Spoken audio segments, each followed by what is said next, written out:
A ver, bueno, perdón, vengo agitado. Bueno, hago la presentación de nuestro ponente, Alberto Montoya. Estudió la carrera de Ciencias de la Comunicación en el Instituto Tecnológico de Estudios Superiores de Guadalajara, Jalisco. Hizo la maestría en Cambio Social y Desarrollo en la Universidad de Stanford, California, donde también hizo el doctorado en Políticas Públicas sobre la Revolución Tecnológica. Se ha especializado en política social, desarrollo rural e industrial, y tiene estudios acerca de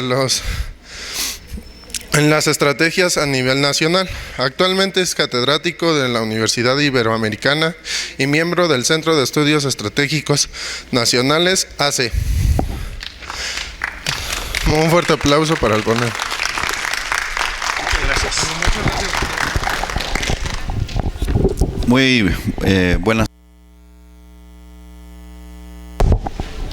Me da mucho gusto estar con ustedes ahora en esta ocasión. Agradezco mucho al Buzón Ciudadano y pues reconozco este esfuerzo constante de estar desarrollando una capacidad para entender y también para cambiar el mundo. El tema que hoy nos ocupa tiene principalmente un enfoque de naturaleza filosófica. Entonces,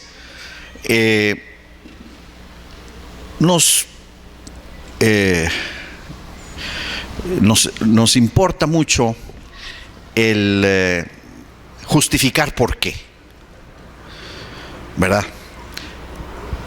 Entonces, yo quisiera que pudiéramos, más que yo hacer una presentación de una serie de tesis y argumentos, me gustaría que pudiéramos hacer un ejercicio de reflexión filosófica. Y una primera pregunta sería esta: ¿qué es la filosofía? ¿Para qué sirve? No sé si alguien aquí pudiera pasar y darnos su opinión. ¿Qué es la filosofía y para qué sirve? ¿Alguien que quiera decir, por favor? Para mejorar el mundo. Buenos días. Para mejorar el mundo. Para mejorar el mundo. Muy bien. ¿Alguien más?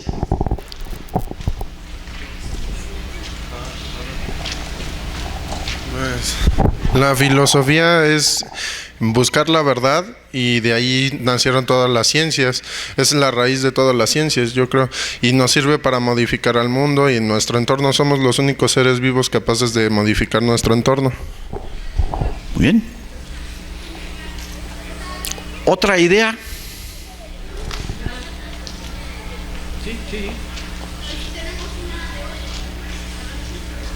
Sí, que viene de la raíz filos, amigo y amigos de la verdad. Es como una meditación externa, viendo hacia afuera, porque lo que existe, que desde que empezamos a ver las estrellas, hicimos eso. Es el porqué.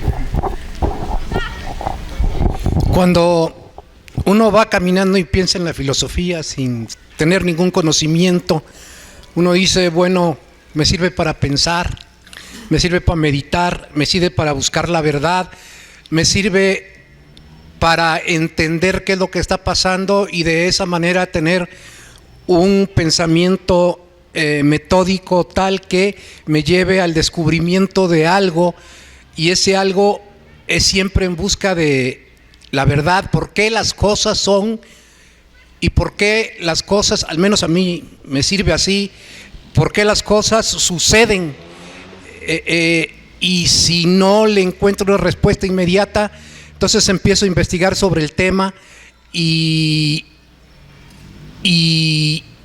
empiezo a transformar mi mente de tal manera que, porque puede ser de una manera negativa, pero de tal manera que puedo yo entender el contorno y los acontecimientos que están sucediendo, porque es uno tras otro, uno tras otro, uno tras otro, donde la verdad, vemos la destrucción del hombre por el hombre en todas partes, en todo momento, y es un sufrimiento que como ser humano tiene uno constantemente.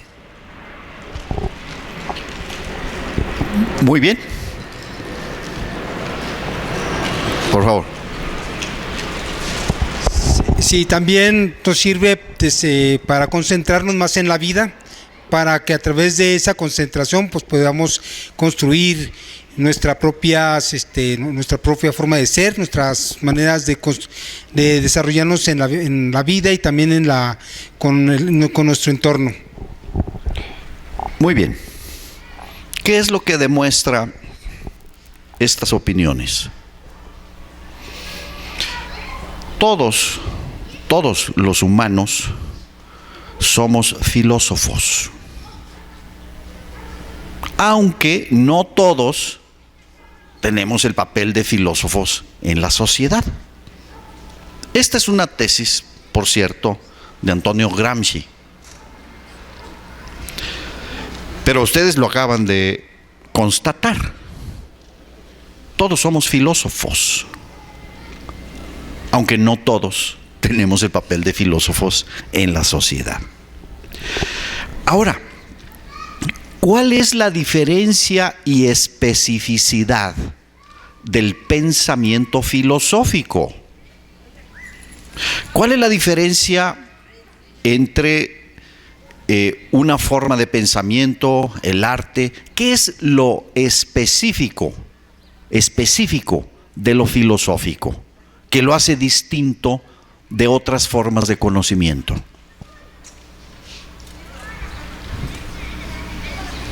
¿Alguna idea?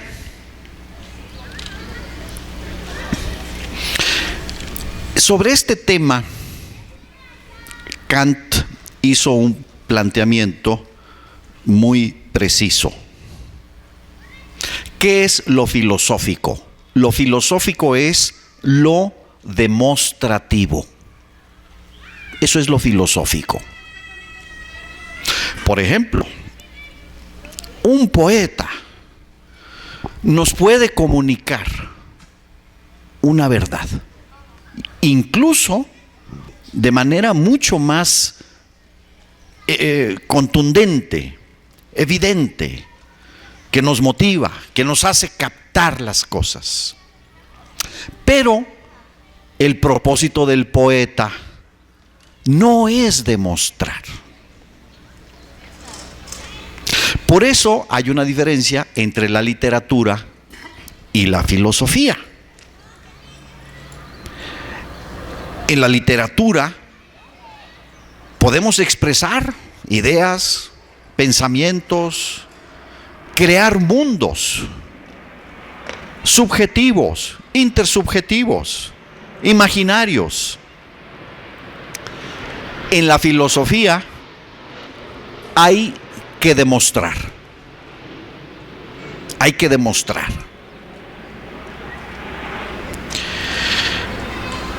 Y en ese sentido, la importancia de la demostración consiste en lo siguiente. Según Porfirio Miranda, filósofo mexicano, una de las más grandes aportaciones del pensamiento griego a la humanidad consiste en lo siguiente: reconocer lo que se demuestra verdadero y rechazar lo que se demuestra falso. Por eso, el conocimiento de la verdad es muy importante. Porque si algo se demuestra verdadero, hay una obligación de reconocerlo. Y si algo se demuestra falso, hay la obligación de rechazarlo. Y eso es lo que, uno de los elementos fundamentales de lo que somos los seres humanos. Por ejemplo, estos perritos, ¿no? Los pajaritos que vemos por aquí. ¿Qué nos hace distintos de ellos? Una de las cuestiones es esta capacidad de autoconciencia, que nos permite conocer las causalidades. Esa es una de las cuestiones. Pero avancemos un poco más. Una de las preguntas filosóficas a lo largo de milenios es: ¿qué es el ser humano? ¿Qué es el ser humano? Y ha habido muchas respuestas. Yo invitaría, a ver, alguien que nos, o algunas que nos quisieran decir qué es el ser humano. Porque si el ser humano se demuestra que es algo, tenemos la obligación de actuar en función de ese concepto. Y aquí hay profundas diferencias filosóficas. ¿Qué es el ser humano? Pregunta.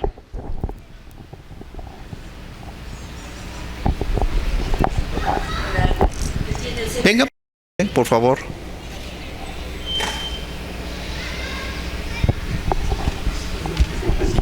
Creo que el ser humano tiene la capacidad, es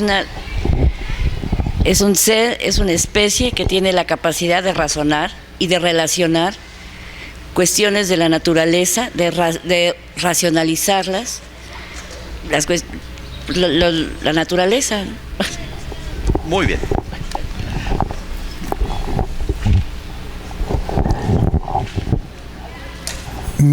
El ser humano, pienso yo, es el individuo biológico, por supuesto, que trata de, sobre todo, trata de saber quién es, conocer su identidad para poder ubicarse en el mundo donde vive.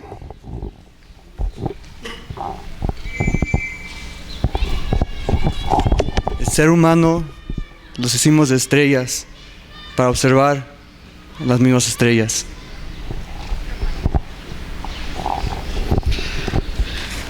Vean ustedes, todos somos filósofos y todos tenemos un concepto de lo que es el ser humano. Pero si estamos haciendo una reflexión filosófica, es necesario demostrar qué es el ser humano. Porque de ese concepto depende todo lo demás. Depende cómo debe relacionarse un ser humano con otro ser humano. Depende cómo debe de vivir en sociedad. Depende qué es justicia. De ese concepto depende todo. Y se han ofrecido distintos conceptos. Por ejemplo, en la filosofía moderna se ha buscado retomar un concepto que formuló, bueno, en general la filosofía griega y en particular Aristóteles. Si ustedes leen, por ejemplo, los filósofos actuales más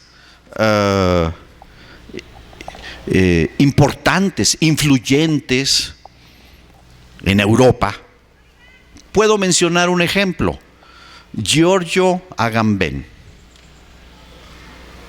filósofo romano, quien dice: ser humano es la nuda vida, la existencia orgánica. Y esto lo retoma de Aristóteles. Vamos entonces a entrar un poco en el concepto de Aristóteles. ¿Cuál es el concepto de Aristóteles? ¿Ustedes lo recuerdan?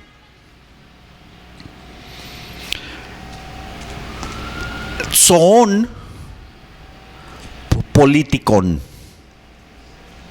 ¿Qué es un zoon? Un zoon es un viviente. Por ejemplo, esos perritos son vivientes. Y nosotros somos vivientes, igual que los perritos. Estos magníficos árboles, hermosos árboles, ¿no? Preciosos árboles, son vivientes, son seres vivos. Nosotros somos seres vivos.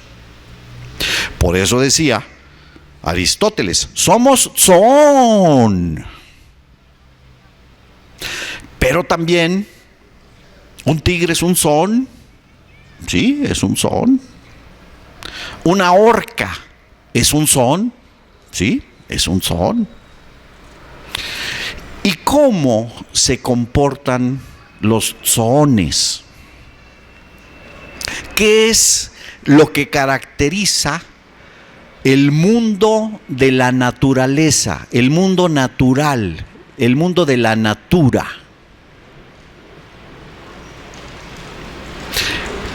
Lo que lo caracteriza es un proceso de autoconservación material, porque todos esos seres vivos requieren reproducir esa vida. Los árboles generan semillas o distintas formas de reproducción. Los animales generan formas de reproducción. Entonces, la reproducción de la vida, la autoconservación de la vida, es un elemento fundamental. Pero dentro de esa conservación de la vida hay una cuestión que caracteriza a la naturaleza, y es la dominación. Si nosotros, por ejemplo, vemos la conducta de las distintas especies animales, vemos que hay cooperación y a la vez también hay dominación. Veamos un ejemplo. Si ustedes van a un rancho en el norte de México y observan cómo vive el ganado, que tiene que caminar 5 kilómetros a tomar agua y regresar a donde está el pasto, y cuando están ahí los becerritos, que se los pueden comer los coyotes, las vacas se organizan y se quedan 2 o 3 de ellas cuidando a los becerros de todos. El resto de la manada va y toma agua 5 kilómetros a 50 grados bajo sombra, regresan en la tarde, y al día siguiente, entonces esas vacas que estaban cuidando a los becerros van a tomar agua.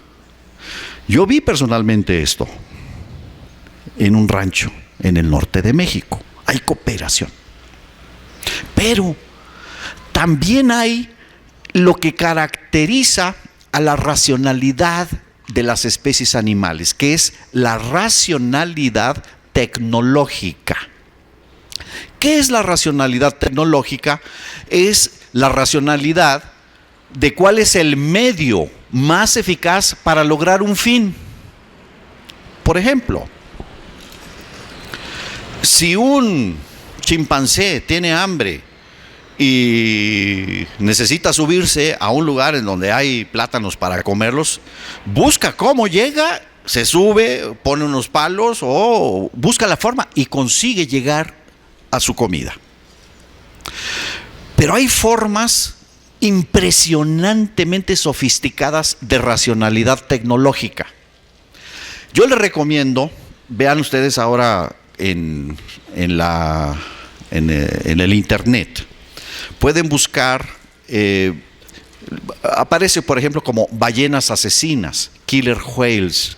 Hay muchos videos que muestran cómo cazan las orcas en la Antártida. Personalmente, uno de los videos que me impresionó, que tomó ahí un grupo de viajeros en un barco, había un témpano y sobre ese témpano estaba una foca. Y había un grupo ahí de orcas merodeando y pues daban vueltas y dándole vueltas al témpano, y bueno, pues ahí estaba la foca arriba del témpano.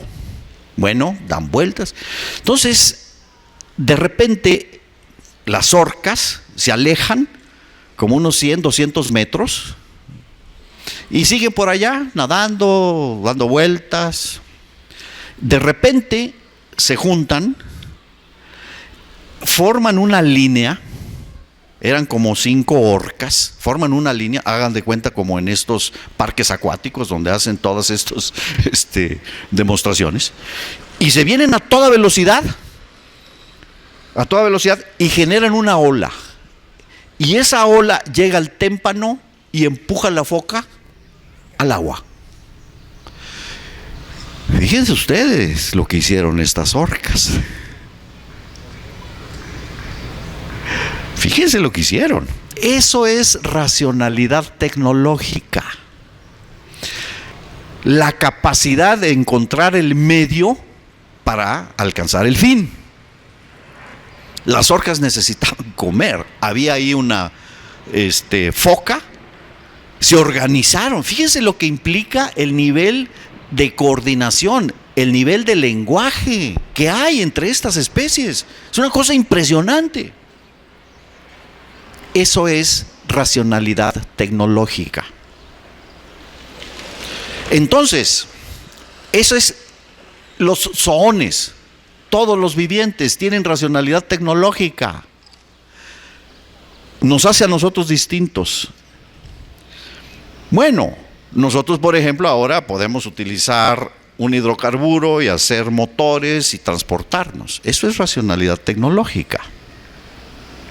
Nosotros, por ejemplo, hemos conocido la electricidad y hemos desarrollado sistemas que nos permiten amplificar frecuencias. Los sonidos se convierten en un impulso eléctrico que luego es reproducido en una bocina. Esto es racionalidad tecnológica. Esta cámara que reproduce y graba imágenes, eso no existía hace 300 años. Todos esos CDs que están ahí, eso no se pudiera hacer hace 50 años. No había esa tecnología. Nos hace a nosotros distintos de los animales, de los zoones, esta capacidad tecnológica.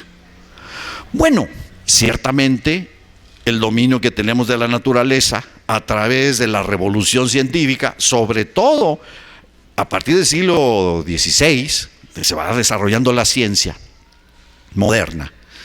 Bueno, claramente nos da capacidad de dominar las fuerzas de la naturaleza. Hoy podemos usar las fuerzas del átomo. Hoy utilizamos, por ejemplo, también todos los impulsos de luz. Los utilizamos. Perdón. Muchas gracias.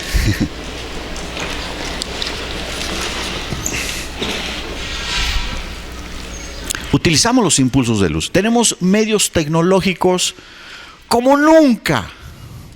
Podemos usar la fuerza del átomo, que es una fuerza impresionante. Toda esa fuerza de la naturaleza nos hace eso distintos de los animales.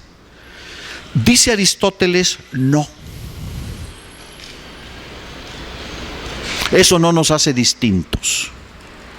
Lo que hace al ser humano humano es el segundo concepto de son politikon.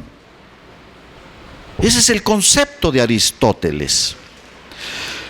Y es un concepto que prácticamente es el concepto fundamental de toda la filosofía llamada occidental. Y por eso le refiero yo a reflexiones actuales como Giorgio Agamben, que retoma este pensamiento de Aristóteles. Pero yo me voy a referir más al desarrollo del planteamiento de Hegel, que ahorita voy a comentar. ¿Qué significa politikon? Porque lo hemos oído mucho. Animal político.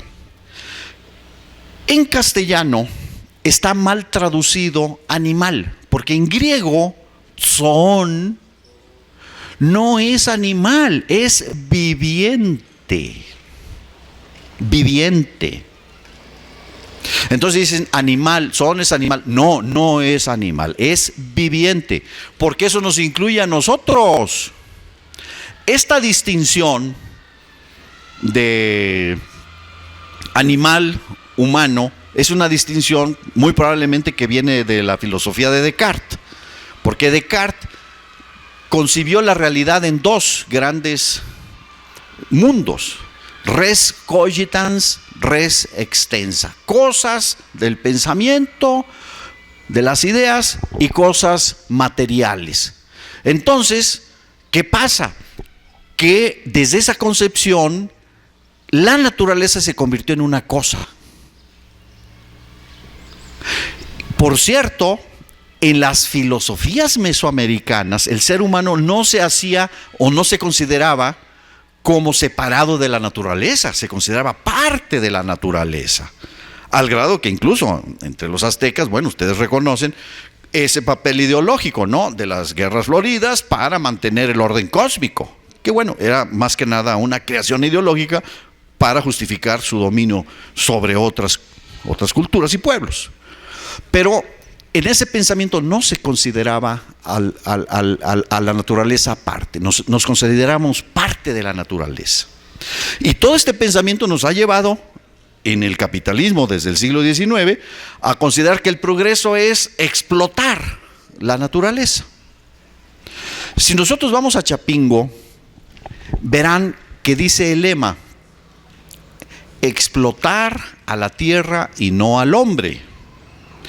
Pero ese pensamiento hoy ya lo hemos superado, porque no se trata de explotar tampoco la tierra, porque si destruimos la tierra, pues destruimos al ser humano también.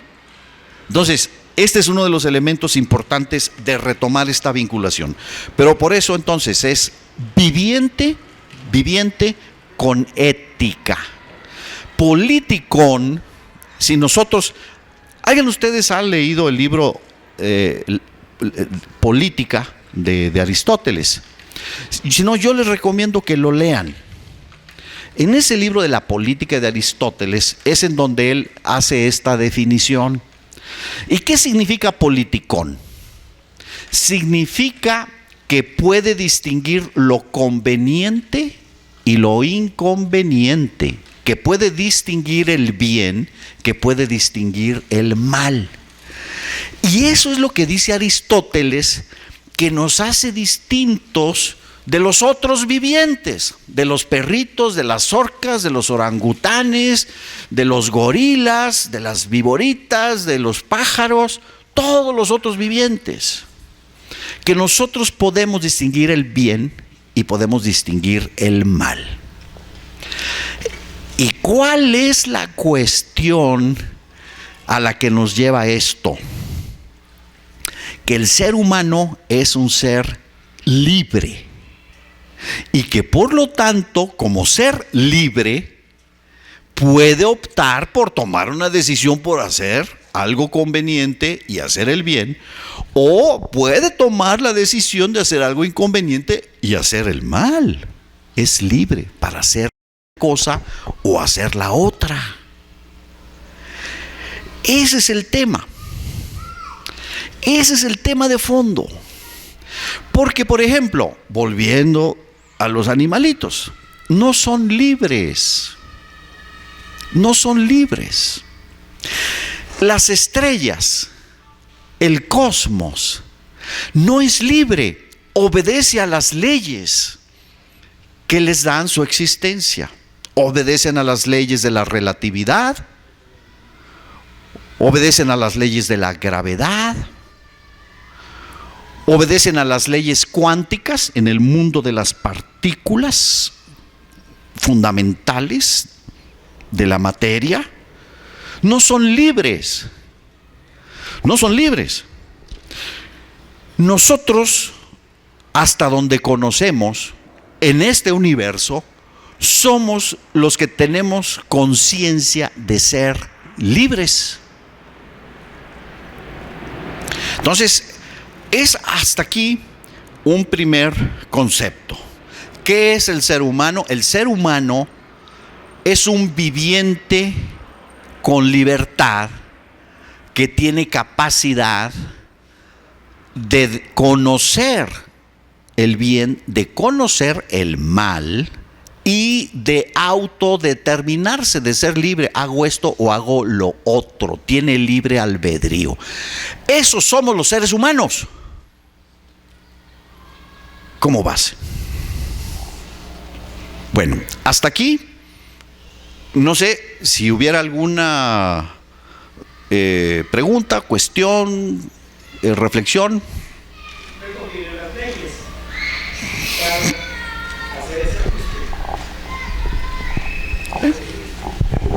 Sí, sí. Sí, por favor, pasa aquí y haz nuestra reflexión. No te preocupes, aquí te esperamos.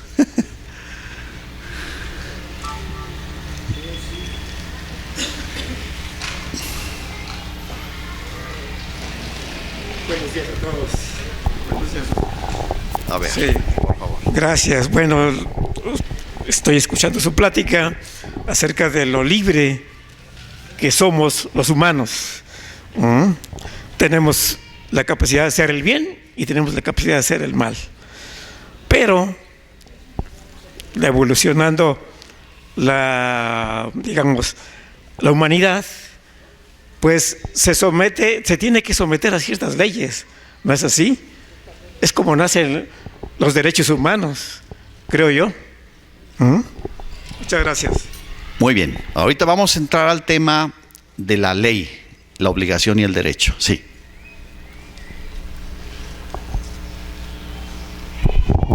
Nosotros no creo que seamos libres, puesto que el país está muy mal, ¿verdad? Y el bien y el mal, es más el mal ahorita en México que el bien.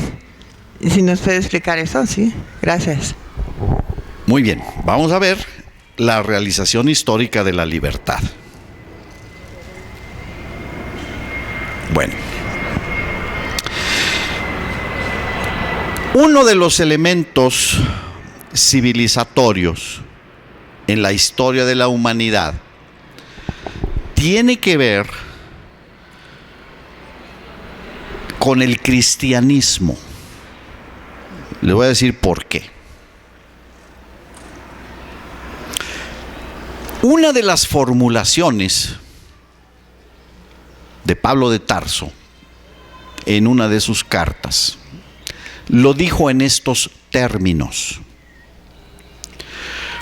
hoy ya no existen judíos y gentiles, no existen varones y mujeres, porque todos somos iguales en tanto que todos fuimos creados. Por lo tanto, todos somos iguales. Ese argumento de la igualdad de todo humano es un argumento que todavía Aristóteles no alcanzaba a conocer. Si nosotros leemos ese libro de la Política de Aristóteles y vemos cómo Aristóteles hablaba de, por ejemplo, los niños o de las mujeres, los consideraba inferiores. Equivocado. Aristóteles, ni Sócrates, ni Platón tuvieron la idea de que todo humano, universalmente, todo humano, cualquier humano es libre. De hecho, en la Atenas donde ellos vivieron, el 80% de la población eran esclavos. Fíjense de cuándo conocemos la esclavitud. Faraones, sociedades, en todas las culturas ha habido esclavos. ¿Y cuántos siglos le tomó a la humanidad superar esa idea? Hoy, por lo menos formalmente, como derecho, ya la humanidad dice, no debe de haber esclavitud, aunque la siga existiendo bajo distintas formas. Pero ya el concepto de los derechos que le pertenecen a todo humano como ser libre, ya es una cuestión que se reconoce universalmente. Y quien no se le reconoce, se le ve como un paria, como un inhumano, como un bárbaro, como un poco humano. Porque ya la conciencia ética de la humanidad avanzó en ese sentido. Entonces, ese es un criterio fundamental. Voy a desarrollar primero la parte filosófica conceptual y luego la parte histórica. Desde la parte filosófica, nosotros hemos hablado, muchas veces hablamos de la ética, ¿verdad? ¿Y qué es la ética? La ética es un conjunto de derechos y de deberes. Eso es la ética. Todo humano nace en un mundo ético. ¿Por qué? Porque las generaciones anteriores han ido generando derechos y deberes que cuando el ser humano nace ya le preexisten. Nosotros no nacemos así en el vacío. Nacemos de una familia, de una madre, de un padre, de una familia. Y nacemos de una sociedad. Y en esa sociedad hay derechos y hay deberes. Esos derechos y deberes son lo que constituyen la ética. Pero aquí es en donde vamos viendo cómo el proceso de desarrollo de la ética en la historia ha requerido de grandes luchas. El primer concepto de que la soberanía recae en el pueblo lo enunció un clérigo protestante llamado Althusius. En 1610, fíjense ustedes, 1610. Y ese concepto es el que posteriormente es retomado por los filósofos de la Ilustración en Francia, es el que es retomado y llega a México y es expresado, por ejemplo, en la Constitución de Apatzingán de 1813, de Morelos. Ahí dice, la soberanía recae en el pueblo. Pero esa idea ya había sido enunciada 200 años antes por Althusius en Alemania. ¿Cuánto tiempo llevó? Llevó la creación de una república no monárquica en Estados Unidos, 1776. Requirió una revolución francesa que derrocó un régimen monárquico y que luego regresó otra vez con Napoleón haciéndose emperador y luego otra vez se restaura la república. Son procesos históricos. ¿Por qué? Porque esa dominación zoónica es lo que prevalece en nosotros. Por eso dice Hegel, nosotros no somos humanos por naturaleza, nos tenemos que hacer humanos. No nacemos ya humanos. Todo eso del Robinson Crusoe, que es un individuo que está ahí, no, eso es una fantasía. Si nosotros nos dejáramos a nuestros instintos de dominación sónica, pues seríamos igual que un tigre, seríamos igual que una orca, agarraríamos y como ocurre hasta ahora. Entonces, ese es el gran drama histórico. El ser humano no somos lo que debemos de ser. No somos lo que debemos de ser. Y nos tenemos que hacer humanos. ¿Cuál es el primer momento en que nos empezamos a ser humanos? En el momento en el que nuestras madres nos toman en sus brazos y empezamos a desarrollar una conciencia propia como seres humanos. El ser humano no puede existir en forma aislada.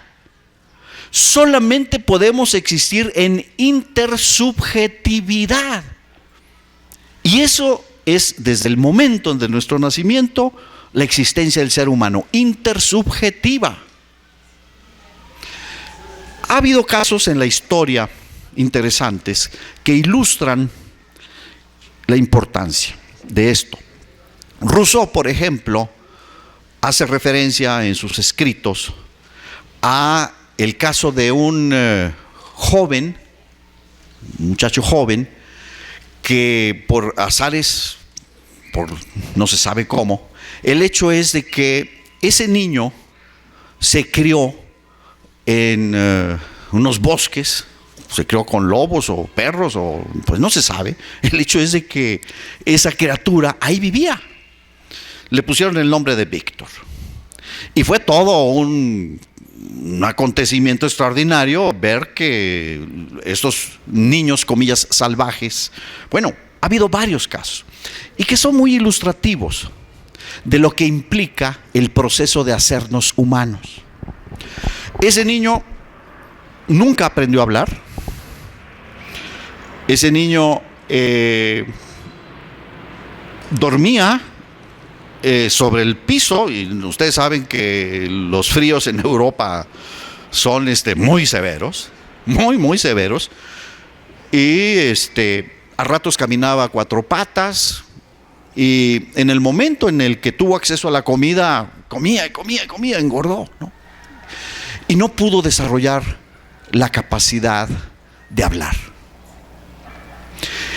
Es un caso muy interesante porque ilustra cómo el ser humano va desarrollando y haciéndose en la sociedad, y que por lo tanto no somos naturalmente buenos ni somos naturalmente humanos. Nos tenemos que hacer humanos y nos tenemos que hacer buenos, y esa es la lucha y el conflicto de la existencia de todo humano.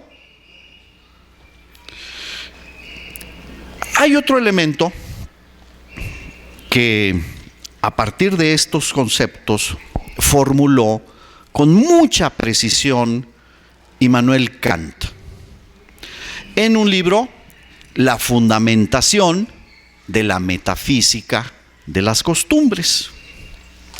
En este libro, Kant demuestra que lo único que constituye fin somos los seres humanos.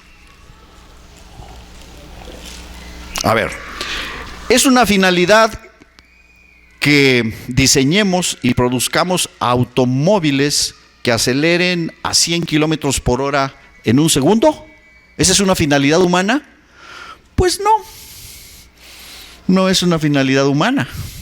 Si lo necesitamos, pues lo hacemos, pero para andar en una ciudad, pues no necesitamos diseñar un automóvil que acelere a 100 kilómetros por hora en un segundo. No lo necesitamos. Desarrollar las tecnologías siempre tiene que ser considerado un medio, racionalidad tecnológica, no es un fin en sí mismo. Kant elaboró 3 formulaciones de lo que él llama el imperativo categórico. Y aquí vamos a entrar al concepto de ley. Imperativo categórico. ¿Qué es un imperativo categórico? Es una obligación absoluta. Y entonces él dice, actúa como si tu forma de actuar fuera considerarse una ley universal. La segunda formulación dice, siempre toma al otro como fin, nunca como medio. Esta formulación, este imperativo categórico es el criterio ético más importante para todo. Los seres humanos no somos objetos. Los seres humanos no somos medio para nada. Somos lo único que constituye fin en sí mismo. Los seres humanos debemos de existir para que un grupo de individuos tengan miles de millones de dinero y de propiedades. ¿Es esa la justicia? No.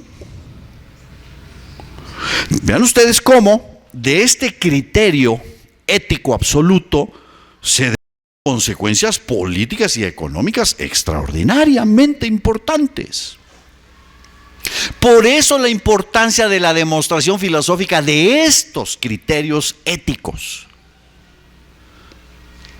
Por eso la importancia del pensamiento filosófico como pensamiento demostrativo. Muy bien, vamos al tema de la ley. ¿Qué es una ley?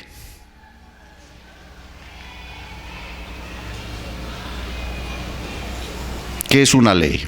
¿Cuál es la esencia de la ley? La esencia de la ley es la obligación. Esa es la esencia de la ley. La obligación. Pero entonces nos tenemos que preguntar, a ver, esa obligación, ¿en qué se basa? ¿En qué se fundamenta? Tiene que tener un criterio ético, si no, no es verdadera ley. Veamos lo concreto. En tiempos contemporáneos, que más o menos hemos podido considerar en la historia. En Sudáfrica había un régimen de apartheid. ¿Qué quiere decir régimen de apartheid? Bueno, que las personas del color de cabello verde tienen derechos 1. Las personas del color de piel anaranjado tienen derechos 2. ¿Y cuál es el fundamento de esa ley? Es que el Congreso, el Parlamento sudafricano hizo la ley y por lo tanto es obligatorio. ¿Es esa una verdadera ley? No es una verdadera ley. Y este es un tema de discusión filosófica. Gran parte de los filósofos contemporáneos, por ejemplo Habermas, ustedes habrán oído hablar del filósofo Habermas, él sostiene el criterio de la teoría consensual de la verdad, de la teoría consensual de la justicia. En otras palabras, lo que diga la mayoría, la mitad más 1. Vamos a suponer que nosotros somos los diputados que están ahí sentados, ¿no? ¿Nosotros aprobaríamos las mismas leyes que ellos aprueban? No. Y sin embargo las aprueban y son leyes. Pregunta, ¿son verdaderas leyes? Para que una ley sea verdadera ley, tiene que ser justa. En otras palabras, ahí en Sudáfrica, aunque ese parlamento hubiera dicho, estos del cabello verde tienen derechos 1 y estos del cabello anaranjado tienen derechos 2, aunque lo hayan aprobado, aunque esté firmado, no es verdadera ley. No es verdadera ley. ¿Por qué? Porque no es justa. Entonces, no es suficiente que un parlamento apruebe una ley para que sea verdadera ley. Aquí hay, en la concepción del derecho, dos posiciones. La posición positivista, ¿verdad? Que tiene, pues, en México y en el mundo, esa es la posición que prevalece. El concepto positivista, ¿qué dice? Ley es lo que aprueba el parlamento, porque ese es el hecho jurídico. Y si es un hecho jurídico, entonces es ley. Frente a esa posición está la posición llamada jus naturalista, nombre no adecuado, que dice no, es verdadera ley si es justa. Mal llamado derecho natural. Y aquí también hay toda una serie de manipulaciones al hablar de cuál es el derecho natural. Por ejemplo, hay quienes dicen el derecho a la propiedad privada de los medios de producción es un derecho natural. No nos estamos refiriendo a eso. Que algo sea ley quiere decir que es obligatorio, pero la obligatoriedad tiene que ver con la justicia. Si no es justa una ley, no es verdadera ley y por lo tanto no obliga en estricto sentido.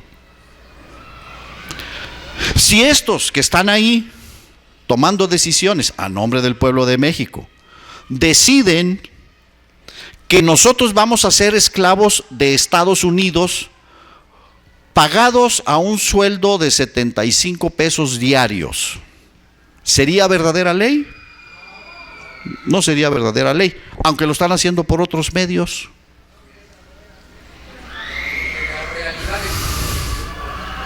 No. Vamos entonces a ver el proceso histórico y hablar de lo que es el Estado. ¿Qué es el Estado? El edificio de Palacio Nacional, ¿ese es el Estado? No.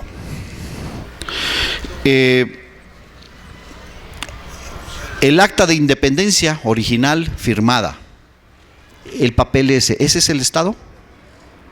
No. El terreno, el territorio, la naturaleza, ¿eso es el Estado?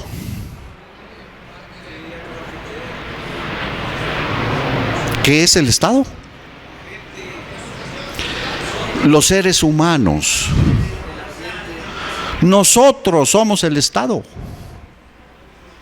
Nosotros somos el Estado. Y como dice Kant y lo retoma Hegel, lo único que constituye fin somos los seres humanos. Y el universo, o sea, el conjunto de todos los humanos, somos el Estado. Nosotros somos el Estado. Y nosotros, por eso dice el artículo 39 de la Constitución, la soberanía recae en el pueblo, quien tiene en todo momento el poder de decidir su cambio de régimen. Ese artículo 39 es el artículo que nos reconoce como el poder fundacional. Luego ahí viene todo el tema constitucional, que ese poder lo delegamos en los poderes públicos y lo ejercemos a través de los poderes públicos, y ahí es en donde está el problema, que los intereses particulares se apropian de los intereses del pueblo. Entonces, el concepto de Estado es totalmente diferente del concepto de gobierno. Y desafortunadamente nosotros no hacemos la distinción. Y es muy importante hacerla, porque nosotros somos el Estado. Y nosotros somos los que tenemos el poder de hacer el gobierno A, el gobierno B, que sea un gobierno que tome decisiones para el universo de los individuos, no para unos cuantos, no para el beneficio de unos, sino universal. Entonces, esta distinción entre Estado y gobierno es fundamental. Voy a hablar un poco sobre lo que significa el capitalismo y los distintos capitalismos, y luego el proceso histórico de la construcción de la ética. En el capitalismo, esta modernidad social llamada capitalismo, consiste en esencia en la propiedad privada de los medios de producción y la posibilidad de quienes tienen esa propiedad privada de poder disponer, enajenar el trabajo de otros humanos. Este sistema es intrínsecamente injusto. ¿Por qué? Pues porque los seres humanos nos convertimos en objetos para que alguien acumule capital. Entonces, la humanidad estamos en eso, tenemos siglos en eso, y lo que hoy vivimos son distintas formas de capitalismos. Y estos capitalismos se han ido estructurando también dentro de los estados-nación. Pero además hoy el capitalismo es un capitalismo informacional y global. Hoy el capitalismo, por ejemplo, los bancos pues operan a través de todas las naciones, de todas las sociedades. Las empresas que producen automóviles son empresas globales. Las empresas que desarrollan estas tecnologías, las producen, son empresas globales. De manera que hoy la humanidad está en una gran encrucijada por este capitalismo informacional global. Y eso ha modificado el papel de los estados-nación en el sistema internacional. Vamos entonces a ver un concepto desde el punto de vista histórico. Porque ¿qué es lo que constatamos? Lo que constatamos es injusticia, irracionalidad, explotación, gobiernos que no protegen a la sociedad, sino que la subyugan, la dominan, en donde no hay aplicación de derecho y de justicia, no hay justicia. Eso es lo que constatamos, no hay justicia. Entonces, las criaturitas están trabajando. Entonces, la construcción de la ética requiere de la lucha de los pueblos, de las sociedades. No es algo que se da naturalmente. ¿Por qué? Porque el instinto de dominación es muy fuerte, es muy recalcitrante. Y si lo analizamos nosotros en nuestra vida personal, tomar dominio de nosotros mismos, tomar dominio de nuestros instintos, tomar dominio de nuestras tendencias egoístas, es muy difícil. Todos los humanos tenemos este desafío, todos. Y como sociedad también tenemos ese desafío. Entonces, veamos el papel, por ejemplo, de las mujeres. Desde hace 2400 años Aristóteles decía, no, pues están en una posición inferior. Después, allá en el 2000, hace 2000 años por ahí, Pablo de Tarso dice, no, todos somos iguales. Pero, ¿cuál es el reconocimiento real de la igualdad de las mujeres hoy? Todavía es una tarea histórica que no hemos llevado a la realidad. Hoy, todavía. Veamos el tema de la esclavitud. ¿Cuántos siglos se tardó? Veamos incluso en el caso de los Estados Unidos. No sé si ustedes, por curiosidad, hayan comparado la Declaración de Independencia y luego la Constitución. Porque la Declaración de Independencia, 1776, entre otras expresiones y conceptos, dice: reconocemos que all men, no humanos, men. Y igual, la Revolución Francesa, no, la Declaración Universal de Derechos del Hombre, no incluía a la mujer, bueno. All men are born equal. Reconocemos, partimos del reconocimiento de que todos los hombres, no mujeres, hemos nacido iguales. Eso dice la Declaración de Independencia. Pero váyanse a la Constitución, que la aprobaron 10 años después. ¿Reconocen la esclavitud? ¿Reconocen la esclavitud? ¿Hasta cuándo se acabó la esclavitud? Casi un siglo después, al término de la Guerra Civil, 1865. Y ese era el tema, parte fundamental de la Guerra Civil en el siglo XIX en Estados Unidos. ¿Qué quiere decir? Que la ética, derechos y deberes que nos vinculan intersubjetivamente, esos derechos y deberes, es algo que se va construyendo en la historia, no es natural, requiere de las luchas históricas. Y estos mismos conceptos son los que nos dieron fundamento para constituir un Estado-nación independiente. No crean ustedes que en el virreinato todo fue pacífico y tranquilo. ¿Cuántas rebeliones indígenas hubo a lo largo de 300 años de historia? Más de 17 rebeliones indígenas. No crean ustedes que el proceso de la imposición del dominio del Imperio Español en las sociedades que había en Mesoamérica y en esta región del mundo fue natural. No, fue dominación. ¿Y qué hacen los imperios? Dominan. ¿Y cómo dominan y conquistan? Con guerras. ¿Y cómo lo hacen? Matan a los dirigentes. Y al que no se somete a esa dominación, lo matan. A Hidalgo lo mataron. Lo excomulgaron y luego lo mataron. A Morelos lo mataron. ¿Y cuántos otros? La libertad, entonces, podemos constatar en la historia que requiere y ha requerido hasta hoy de procesos de luchas violentas. Y la humanidad, pues esperamos que estas transformaciones de la ética, de los derechos y del poder, pues no sea tan costoso. Sin embargo, quien impone la dominación, impone también el dominio sobre la vida de quienes se oponen a la dominación. Eso lo estamos viviendo ahora.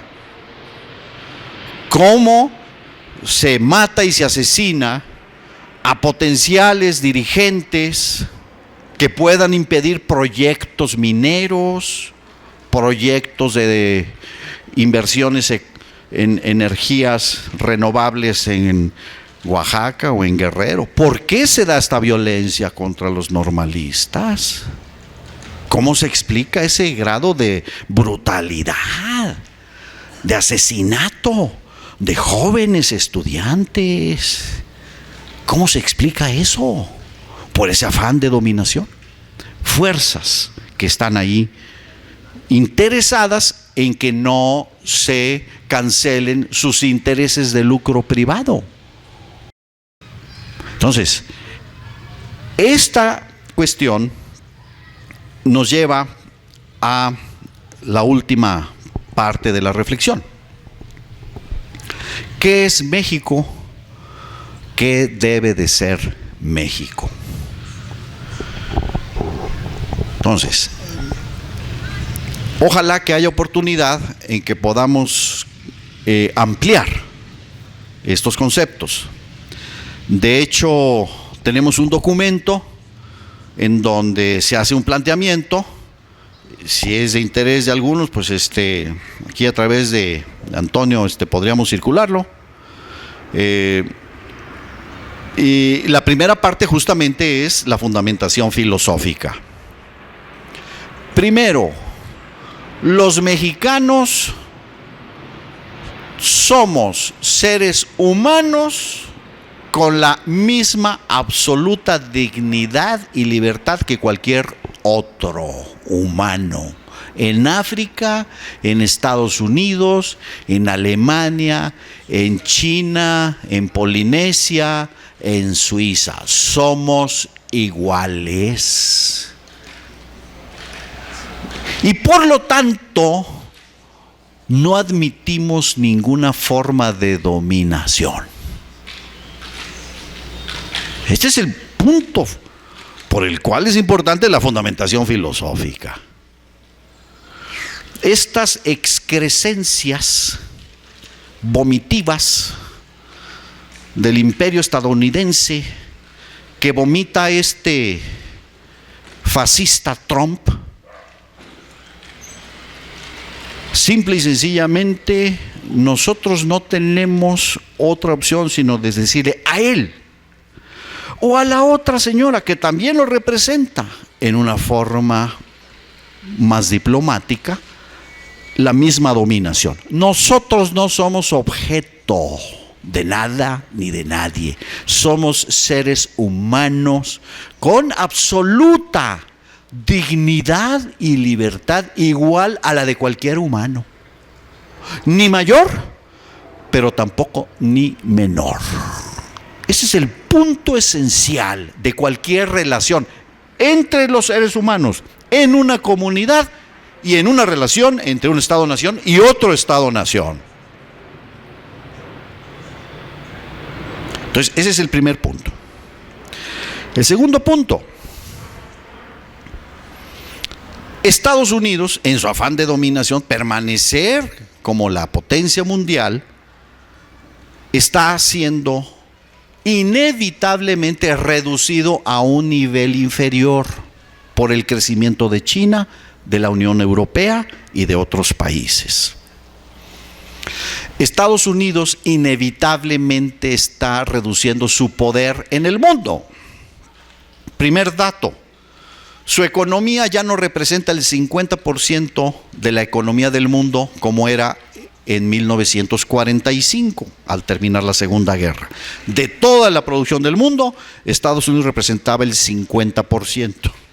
Hoy representa el 22%. ¿Qué representaba China de la economía del mundo en 1945? Pues era insignificante en comparación con las economías del mundo. Hoy representa 17%. Lógicamente, el papel del dólar tiene que cambiar, porque ellos impusieron en el año 45, 44, los acuerdos de Bretton Woods, que el dólar pues era la moneda del comercio mundial. ¿Qué tiene que hacerse ahora? Bueno, pues que el Fondo Monetario Internacional tiene que reconocer una canasta de monedas en donde está el euro, en donde está el dólar, pero donde está también ahora el renminbi o el yuan, que es la moneda china. Lo tienen que reconocer. ¿Qué sucede con el capitalismo chino? Que ellos, como es un capitalismo de Estado, ahorran el 50% de toda su producción, el 50% del PIB de China, lo ahorran. Y luego invierten el 48% del PIB. Estados Unidos ahorra el 19% de su producto e invierte el 20% de su producto. Por lo tanto, no puede crecer ni crece a la misma velocidad que los chinos. Los chinos crecen a tasas de 6,5% o en algunos momentos hasta el 10% cada año. Estados Unidos crece al 1, 1,5%, 2%, cuando mucho. Y por lo tanto, ese 17% del PIB chino en el mundo pues va aumentando y la proporción de Estados Unidos va disminuyendo. Tengamos una idea. ¿Cuántas toneladas de acero se producen en el mundo cada año? Cerca de 1,000 millones de toneladas. De esas 1,000 millones de toneladas, ¿cuántas produce China? Como 500. 500 millones de toneladas del acero que se produce en el mundo, los produce China. Pues claro, imagínense todo lo que puede hacerse con ese acero, edificios, barcos, automóviles, ¿qué no se puede hacer? Entonces, Estados Unidos no puede detener ese crecimiento de China. Y por eso están buscando hacer tratados con Europa, tratados con Japón y otros, para poder contener el desarrollo de ese capitalismo de Estado que ellos no pueden controlar. No le pueden decir a los chinos, deja de invertir, no inviertas, no desarrolles industria. Lo hacen, no les piden permiso. ¿Y saben qué pasa además con los chinos? Resulta que Estados Unidos tiene un déficit comercial cada año entre 400 y 600 mil millones de dólares. ¿Qué quiere decir? Lo que venden al mundo es menos de todo lo que importan del mundo, por 600 mil millones de dólares cada año. En cambio, China vende mucho más de lo que importa y tiene, por lo tanto, una balanza comercial superavitaria de 250 mil millones de dólares.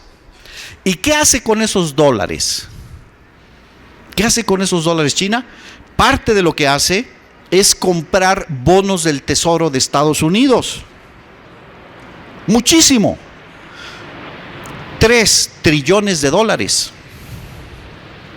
La deuda total del gobierno de Estados Unidos, pública, son más o menos 19 trillones de dólares. De esos 19, como 3 trillones de dólares son bonos del Tesoro que compraron los chinos. En otras palabras, le prestan al gobierno de Estados Unidos 3 trillones de dólares, los chinos. ¿Ustedes creen que Estados Unidos le puede dar órdenes a China? Pues no le puede dar órdenes económicas. Y entonces, ¿qué hace Estados Unidos? Pues nos agarra de... ¿Sí? ¿Sí? A ver, petróleo, venga el petróleo. A ver, los teléfonos, vengan los teléfonos. Bancos, vengan los bancos. Playas, vengan las playas. El ahorro de las afores, vengan para acá. ¿Qué más? Salario a 74 pesos al día. ¿Qué más? Que el gobierno tiene sus compras de gobierno. Pues yo voy licitaciones porque si no hay corrupción. Tienes que darme el negocio. ¿Qué más?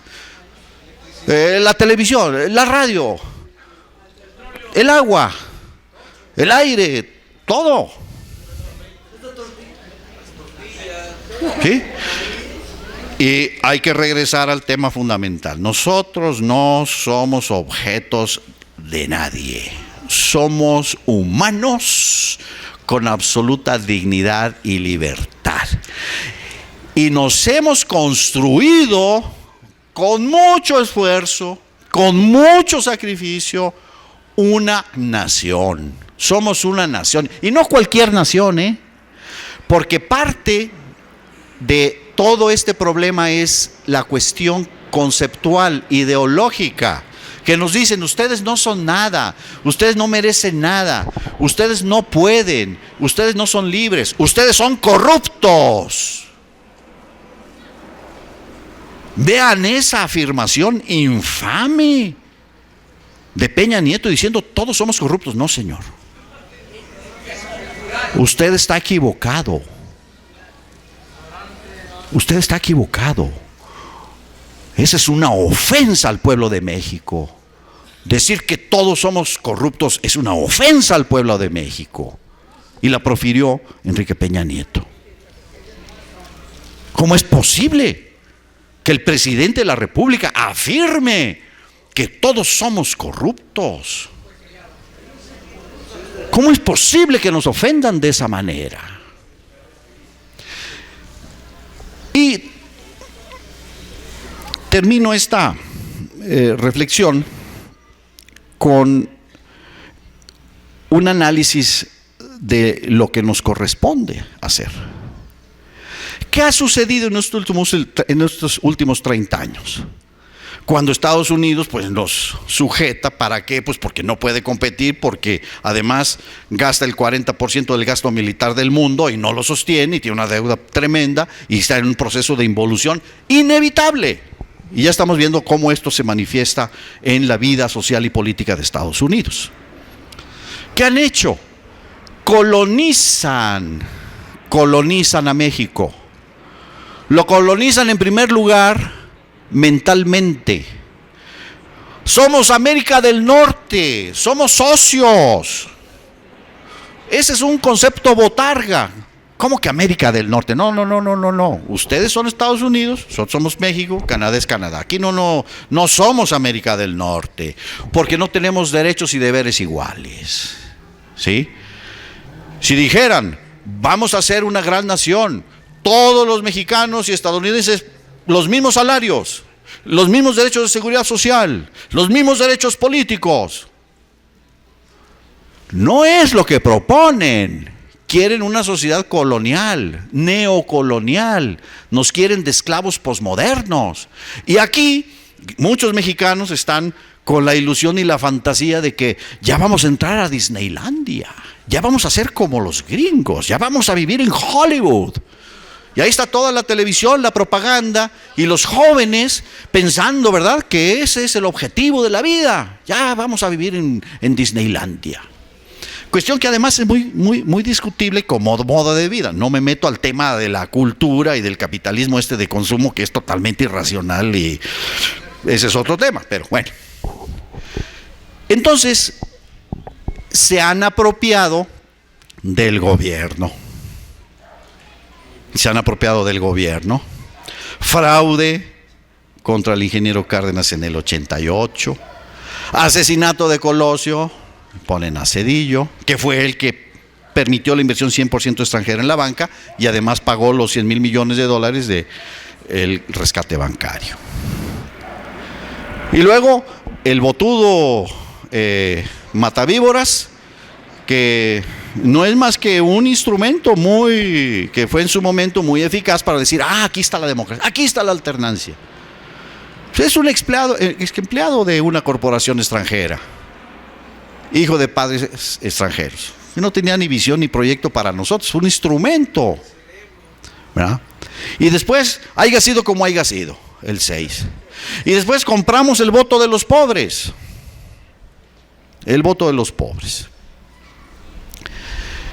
Y este es un gran tema político. ¿Cómo le vamos a hacer para recuperar nuestro poder de autodeterminación como Estado-nación? ¿Cómo le vamos a hacer? Y lo primero es esto que están haciendo ustedes aquí. Pensar, conciencia, entender lo que somos y lo que debemos de ser. Nosotros no debemos de ser esclavos posmodernos de nadie. De nadie, ni de China, ni de Europa, ni de nadie. Nosotros debemos ser una sociedad con capacidad de producir la satisfacción de nuestras necesidades. Eso es el concepto de ser potencia. Nosotros podemos producir nuestra comida, sí o no. Entonces, ¿por qué no producimos todos nuestros huevos? ¿Lo estamos importando? Eso le dije yo a un alto funcionario en la agricultura y de repente no supo qué responder. No tenemos por qué importar gasolina. Fíjense ustedes qué negocios hacen estos genios económicos. Este señor Videgaray, que es un verdadero portento ese hombre, necesita un premio Nobel de Economía. Fíjense qué negocios tan extraordinarios. Vendemos 1 millón de barriles a $40 crudo. Y luego, no invertimos en refinación. Usamos la capacidad instalada al 37%. Ahorita estamos usando el 37% de la capacidad instalada de refinación. Y estamos importando gasolina. Vamos a ver, aproximadamente $80 vale el barril de gasolina, 40 crudo, 80 hecho gasolina. Entonces, todos esos dólares que vienen Si exportamos 1 millón de barriles a $40, pues son $40 millones diarios. Bueno, ahora tenemos que gastar el doble en importar gasolina. ¿Y cuál es el efecto de esa situación? ¿De dónde van a salir esos dólares? De la deuda. De la deuda. Fíjense, desde que empezó este gobierno, la deuda pública era el 37% del Producto Interno Bruto. Ahorita ya está en 50%. A ver, 37, 39, 40, 50, son, o sea, 13 puntos de PIB, ¿verdad? Ahora, sumemos, ¿cuánto subió y creció la economía? El 13, el 14, el 15 y hasta donde vamos ahorita. Lo sumamos acumulado. 5,5%. Entonces, fíjense qué genios económicos, ¿no? Y no hablo de la petroquímica, que vale 60 veces el valor del petróleo crudo. Entonces, esos son los genios económicos. Necesitan 10 premios Nobel, porque ese negocio no lo hace el señor dueño de una miscelánea, ¿no? ¿Por qué? Porque no nos representan. No nos representan. Entonces, nosotros nos tenemos que hacer representar en los poderes públicos. Y esa tarea es la tarea de construcción de una claridad, de un proyecto en el que todos estemos identificados, porque por aquí están los maestros, por allá van los campesinos, por allá van los trabajadores sindicalistas, por allá están los movimientos populares, por allá están los agraviados por todos los asesinatos y desapariciones, pero no tenemos un proyecto donde digamos, tenemos que recuperar a México como Estado-nación soberano. Y se han encargado justamente de dividir, de segmentar y de impedir la creación de una identidad como pueblo y de un interés como pueblo. Y todo el tiempo están diciendo, las empresas públicas no sirven, etcétera, etcétera. Estuvieron mintiendo que no, los precios altos de la gasolina es porque es un monopolio del Estado. ¿Y qué pasó? Se privatizó, se sigue importando gasolina. ¿Ya ha bajado la gasolina? No ha bajado, ni va a bajar. ¿Por qué? Pues porque es un impuesto. Los precios de la gasolina no tenían que ver con el costo de producción. Pero a través de eso, Estados Unidos, ¿qué ha conseguido? El crudo y tenernos a nosotros dependientes de la importación de gasolina y de petroquímica, que era su objetivo estratégico. Y ya lo lograron. Hasta ahora. Hasta ahora. Este proyecto y este modelo es inviable. No hay forma de que México crezca, no ha crecido en 30 años y ahora, sin el petróleo, menos. Entonces, hay la obligación, esto se tiene que cambiar y se tiene que cambiar con base en un proyecto y un proyecto que tenemos que construir entre todos. Y con esto terminaría yo, invitándolos a que continuemos construyendo este proyecto y que lo llevemos a la práctica en términos políticos y de poder en el 2018. Muchísimas gracias.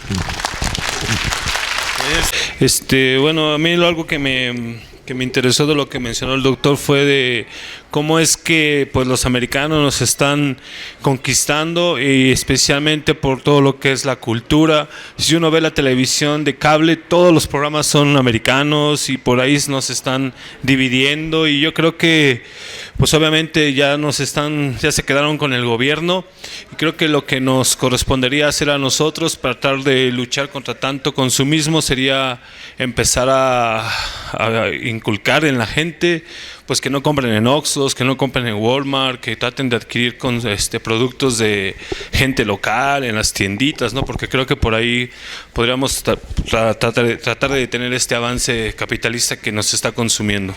Sería todo, gracias. Bueno, buenos días. Solo quiero aclarar que el filósofo Sócrates dijo que tanto esclavos como mujeres éramos iguales, todos teníamos la capacidad de ser humanos. Y como usted mencionó, Aristóteles dijo que solo los humanos teníamos esa capacidad y desgraciadamente Santo Tomás de Aquino retomó esa idea y quizá esa desigualdad surgió por la Iglesia. Gracias. Bueno, decías acerca de lo malo y lo bueno, que nosotros somos capaces de distinguir lo malo y lo bueno, pero yo siempre como que, bueno, durante la plática, pues como que me surgían dudas y cómo el ser humano se da cuenta de qué es lo bueno y qué es lo malo, ¿no?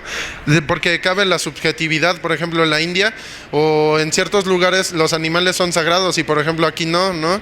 Entonces, ¿qué tan correcto es que, por ejemplo, nosotros sí comamos animales y en otros lados pues no se coman, se respete la vida, ¿no? Entonces, así como me surgió esa pregunta de cómo uno puede distinguir lo bueno y qué es lo malo, porque luego el ser humano tiende a equivocarse mucho, ¿no? Cree que lo malo es lo bueno, ¿no? Y entonces me di cuenta al final de tu plática que mediante la argumentación y mediante reflexionar uno puede llegar a comprender qué es lo bueno. Y por ejemplo, el ejemplo que tú pusiste de Trump, darnos cuenta que eso es una super ofensa, decir que los mexicanos somos corruptos porque todo nos ha costado la sangre, nos ha costado luchas, nos ha costado muchos errores que hemos tenido, pero que hemos sabido salir adelante y eso te lo reconozco mucho porque lo supiste argumentar, como que eso es el posicionamiento que debe de tener un jefe de Estado, alguien que nos representa, que no debe de recibirlo ni en la presidencia, ni él como persona. Pero lo que yo quisiera preguntar es, ¿qué posicionamiento en esos casos de Estados Unidos, de Trump, que nos reprime? ¿Cómo debería de actuar Peña Nieto o, por ejemplo, cualquier jefe de Estado? ¿Qué procede? Eso es mi pregunta. Muchas gracias. Muy bien, muchas gracias por estas reflexiones y estas preguntas. Voy a tratar de comentarlas y espero dar algunos elementos. De alguna forma, estas preguntas están relacionadas. El primer tema: ¿cómo echar para atrás esta conjura contra México? Veámosla, ¿quién la hizo? Pues la hizo alguien que se comprometió a entregar la energía a Estados Unidos. Y eso consta en un documento del Senado, de la Comisión de Relaciones Exteriores del Senado de Estados Unidos. Ahí consta que Peña Nieto, antes de tomar posesión, se comprometió a hacer cambios en la Constitución en materia energética. Entonces, desde ahí viene el origen del problema. Quienes llegan a esos poderes públicos no nos representan a nosotros, representan a otros intereses. Entonces, quiere decir que justamente el pueblo de México tenemos que lograr la cohesión como pueblo para hacernos representar en los poderes públicos. Porque si nosotros no tenemos esa capacidad de hacernos representar, esos individuos seguirán tomando decisiones para intereses privados y extranjeros. Entonces, este es el gran tema histórico que tenemos. Vamos a ver si luego podemos hablar un poco más en concreto. Muy buena la aclaración. Dijo, son corruptos. O sea, todos los mexicanos, excepto yo, son corruptos. Lo cual agrega a la ofensa el cinismo. Toda esta reflexión sobre nuestro modo de vida es muy importante. Es muy importante. Tenemos que generar tecnologías propias para poder usar las fuerzas de la naturaleza de acuerdo a un criterio ético. ¿Qué hacen estos gobiernos? Entregarle, por ejemplo, los yacimientos que tienen, ustedes saben, toda la geotermia, todas estas aguas termales, con las que se genera electricidad, pues se las han entregado, por ejemplo, a Ricardo Salinas Pliego. Todos estos recursos de la naturaleza que existen en el sureste, ¿por qué ahí hay una gran cantidad de recursos de aire para generar electricidad? Por la diferencia de presiones que hay entre el océano Pacífico y el océano Atlántico. Como hay diferencia de presiones, entonces hay un flujo constante de aire. Ese flujo constante de aire se les concesiona a inversionistas españoles, a inversionistas alemanes, donde ustedes quieran y gusten, en lugar de que los utilice la empresa del Estado y se genere la electricidad y se genere un bienestar para el conjunto de nosotros. Entonces, ¿quién toma esas decisiones? Esos individuos que no nos representan. Pero, evidentemente, tenemos que revisar nuestras formas de consumo, nuestras formas de vida, la construcción de nuestras casas, el diseño para que sean más ecológicas. Por ejemplo, la captación del agua en las ciudades. Es algo que debería quedar mucho mejor desarrollado en las normas de construcción, para que pudiéramos utilizar mejor los recursos de agua de los que disponemos. Y en general, necesitamos desarrollar tecnologías propias, en todos los sentidos, para curarnos, para hacer las medicinas, para producir nuestras máquinas, etc. Entonces, es muy importante revisar el modo de vida, el modo de consumo, y dos, desarrollar tecnologías que lo podamos desarrollar y explotar y hacer las cosas que nosotros tengamos que hacer para satisfacer estas necesidades. En efecto, no debemos ser objetos, pero de hecho somos objetos. Eso quiere decir que eso se impone por dominación. Esa es una dominación. Esa condición de ser objetos es una dominación que tenemos que superar. Y evidentemente hay una ideología de la integración de América del Norte. ¿Qué es lo que está defendiendo Peña Nieto? Esa dominación, es decir, esa integración subordinada a Estados Unidos. Eso es lo que está defendiendo Peña Nieto. No nos está defendiendo ni representando a nosotros. Él representa los intereses de los bancos, de las corporaciones y del poder político de Estados Unidos. Es un presidente que trabaja para ellos, no para México. Por eso lo premian. Ellos son los que hacen todas estas faramayas y premios, porque está a su servicio. Y por supuesto que le van a dar eso si a Videgaray le dieron premios del mejor economista del año, cuando evidentemente no está acreditado. Pero esos premios los estructuran organizaciones pagadas por las propias corporaciones. Entonces ellos necesitan darle legitimidad a esos individuos que están a su servicio, no al servicio de los mexicanos.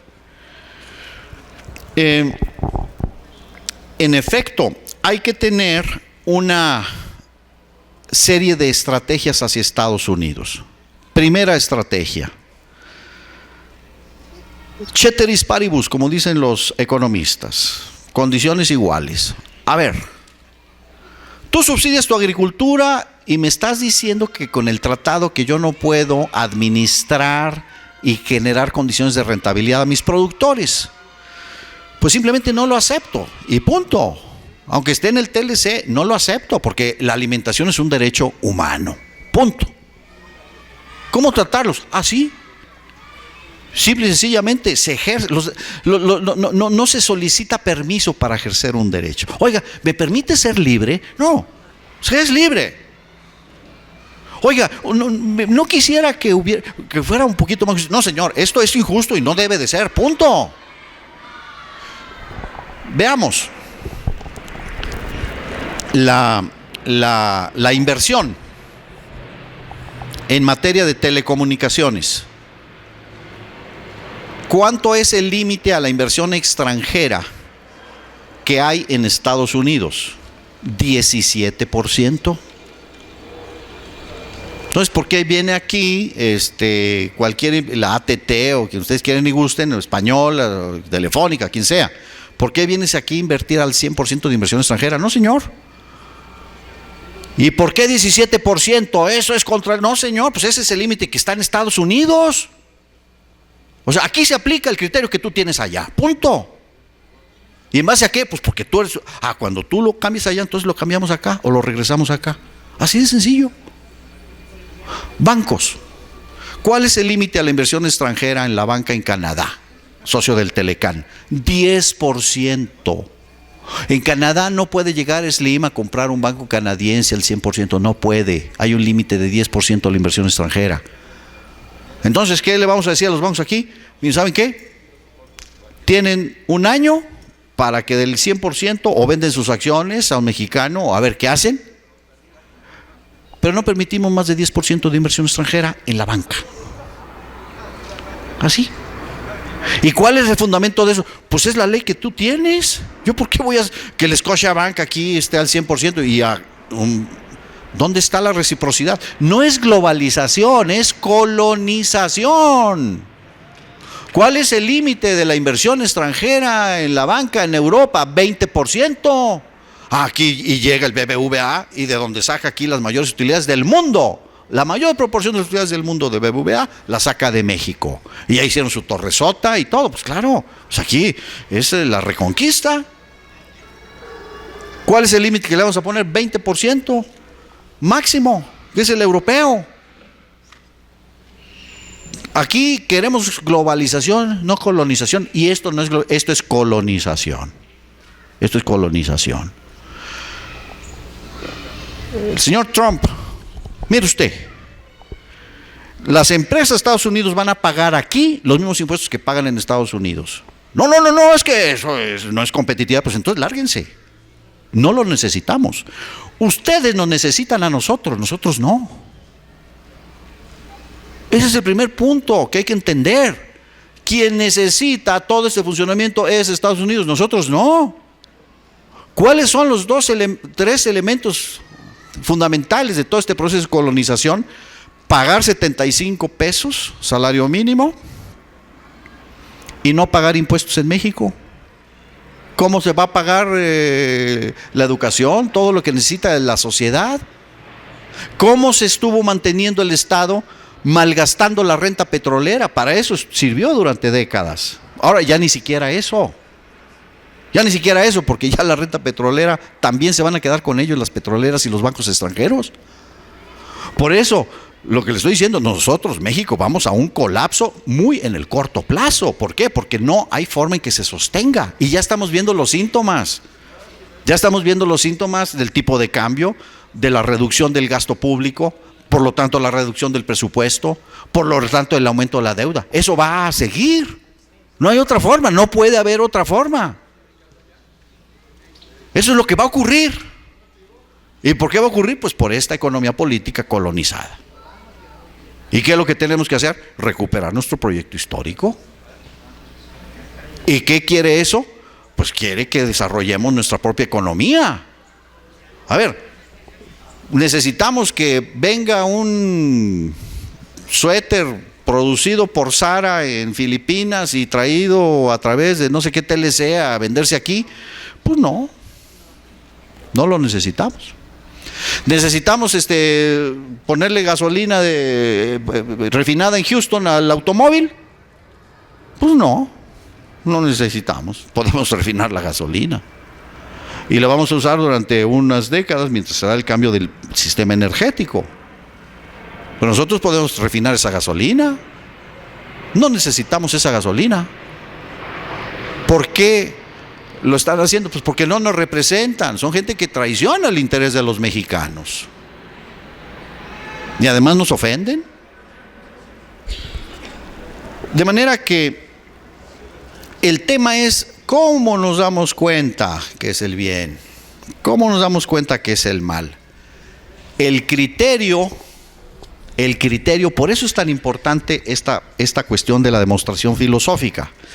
El criterio es todo lo que realiza al ser humano como fin debe de ser. Eso es lo bueno. Todo lo que limite la libertad y la dignidad de un ser humano está mal. Eso no hay que hacerlo. El criterio es la libertad, la dignidad del ser humano.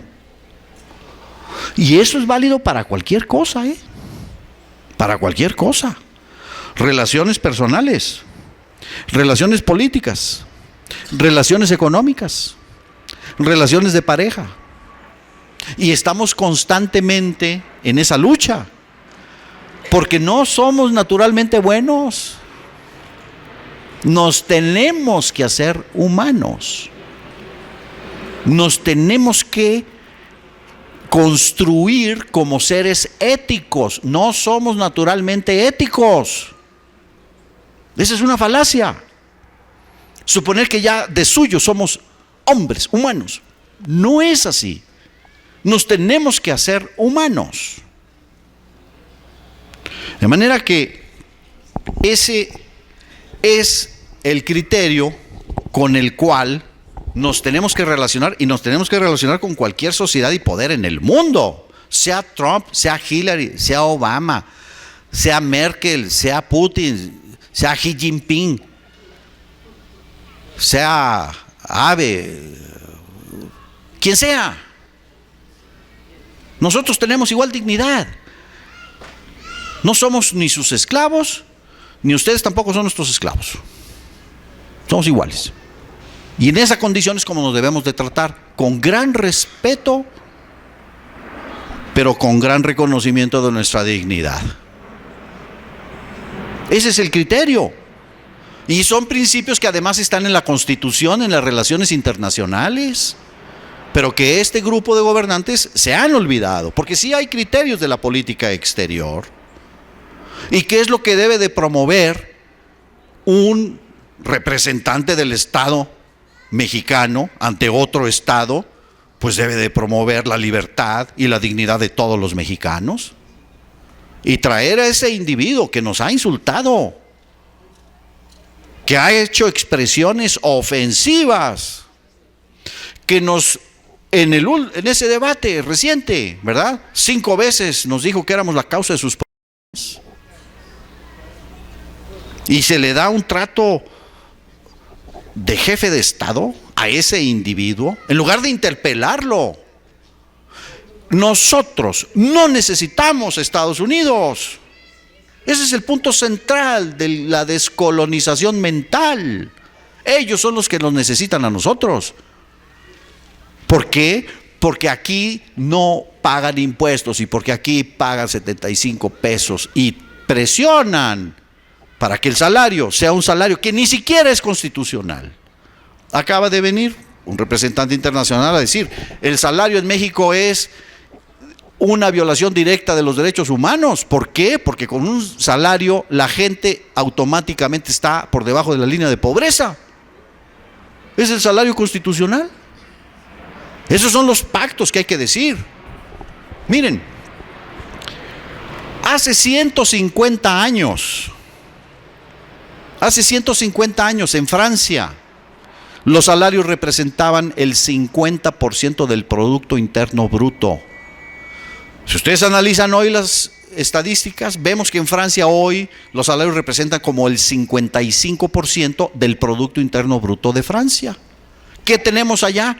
Pues una sociedad mucho más igualitaria, una sociedad donde todo el mundo puede satisfacer sus necesidades de alimentación, una sociedad donde la gente se enferma y se puede curar, una sociedad donde pueden vivir en viviendas dignas, que no sufran de fríos, de inclemencias de la naturaleza.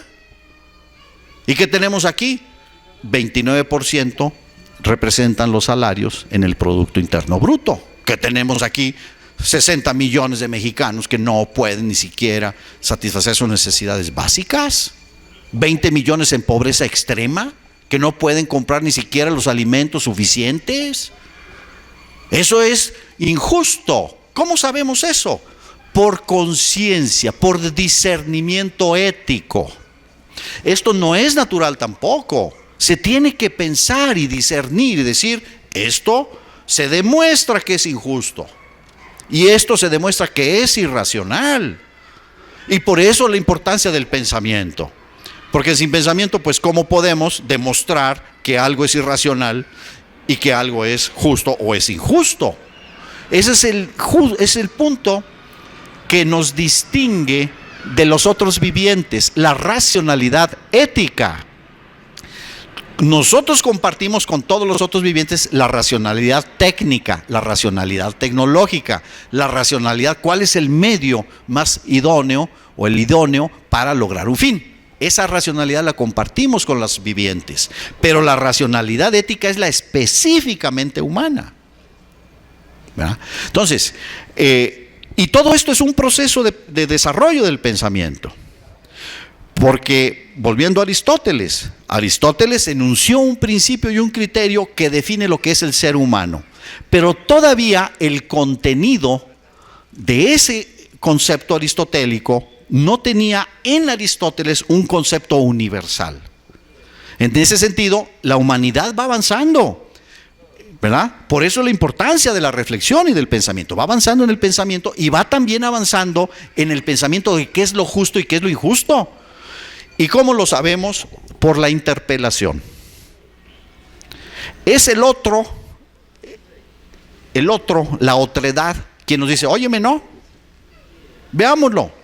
Las relaciones personales, las relaciones de pareja. Óyeme, no, espérame, no me gusta lo que estás haciendo. O mira, fíjate que yo pienso que la cosa es de otro modo, ¿por qué no lo hacemos de otro modo? Es una interpelación.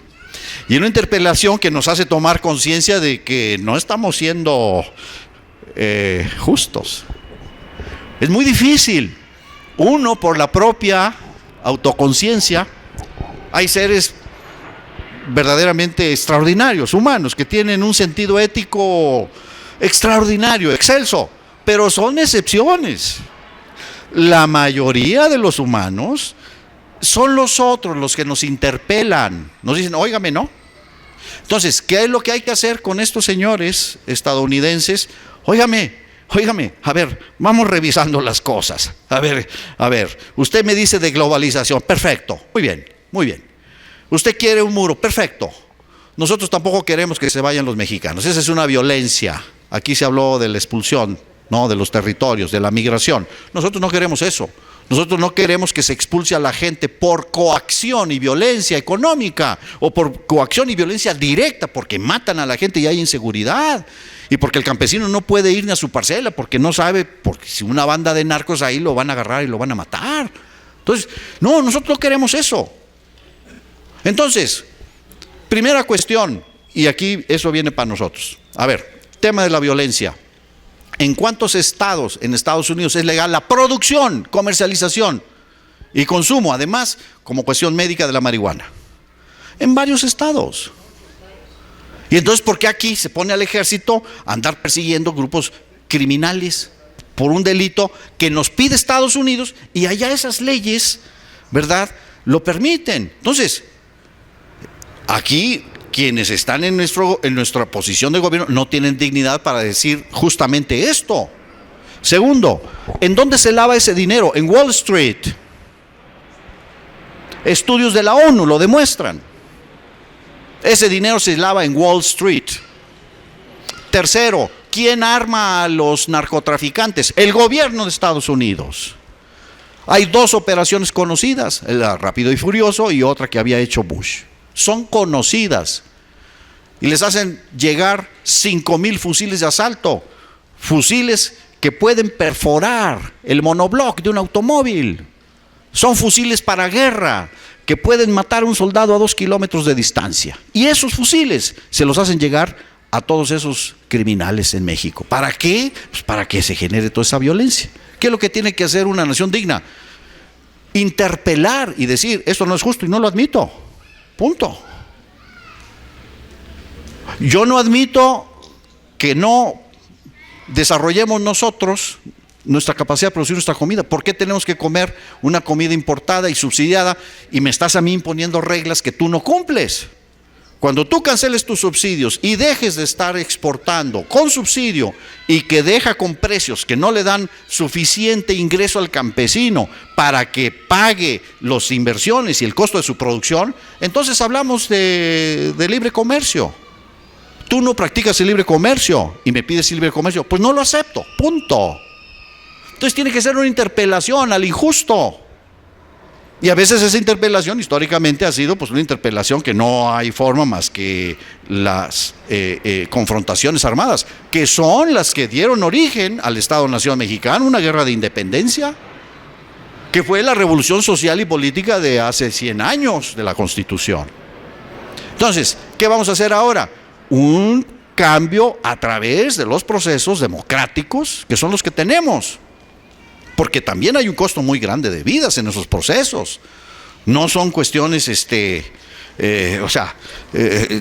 ninguna guerra es bonita, ¿no? Pero no es bonito tampoco la violencia que hoy estamos viviendo. ¿Y cómo vamos a parar esa violencia? Yendo ante los actores responsables. Decirle, usted no tiene el derecho de pedir a México estas políticas de combate al narcotráfico mientras en Wall Street, y mientras usted siga mandándole armas, y mientras usted tiene legalizado allá lo que aquí me pide que no legalice. Eso es una hipocresía que no debemos por qué aceptar. Entonces, es la interpelación ético-racional, por eso es tan importante. Y este es el tipo de cosas que deberían de gobernar la discusión entre los partidos políticos, y que desafortunadamente no hay esos debates. Eso es lo que tendríamos que discutir. A ver, señores panistas, ¿dónde está su visión humanista? ¿Cuál visión humanista? ¿Qué han hecho en los hechos? ¿Qué hicieron con la educación? Quitaron la obligatoriedad, por ejemplo, de la enseñanza de la filosofía en la educación media superior. ¿Por qué? Porque no quieren gente que piense, gente que tenga un criterio fundamentado, gente que tenga la capacidad de un análisis crítico de lo que es bueno y lo que no es bueno, lo que es justo y lo que no es justo. Quieren gente sin esa capacidad de discernimiento ético-político. Entonces, esto es lo que tenemos que hacer. Muchas gracias. Muy bien, muchas gracias. Bueno, entonces vamos a